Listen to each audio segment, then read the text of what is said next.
Hi, this is Emmanuel, and in this episode, I want to talk about how to handle criticism. See, if you're about to do something great, there's always going to be somebody out there that's going to criticize you. Now, before you handle it, you have to decide one thing, and that is, are they trying to criticize you because they don't understand what you're trying to do? Or are they criticizing you because they're just going to find whatever it is to use to criticize you? In this episode, I'm going to talk about what happens if people are criticizing you just because they don't understand what it is that you are doing. And that happened to the most successful man that ever lived. In a sense, he was about to do the things he was called to do, and people were saying, hey, what are you doing? Like, you're not spending time, with your family. You're not doing all this kind of stuff. They're calling you and you're not even answering. And he had to explain to them.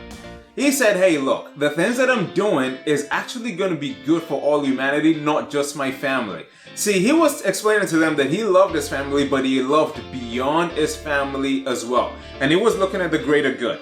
See, Nelson Mandela was another example of that, where he went to prison for well over 2 decades, almost 3 decades, and people were thinking to themselves, why did you do that? Didn't you love your family? But he loved both his family and he loved beyond his family. He loved the people of South Africa. That's why he did it.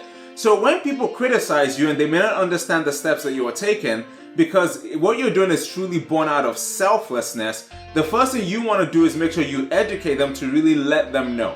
If they take it, you would have won people over to your side. If they don't take it and they just find there's something that is wrong just to criticize you to stop what you're actually doing, then what you need to make sure you do is don't pay them much attention. Don't give your time to them because they will never understand. Maybe they're okay and it's perfectly fine that they've been called just to do the little thing that they're called to do. But if you've been called to do something greater that requires much more sacrifice, then you should continue to follow that. Because love requires sacrifice, and if you're going to love much, it requires much sacrifice. At the end of the day, by the time you finish what you're doing, they will come to understand. So that's how I want you to handle criticism. That's how the most successful man did it. And if you do what he did, you'll find out that you can move that criticism aside instead of taking it to your heart, and you can continue to do what you've been called to do. Thank you so much, and we'll see you next time.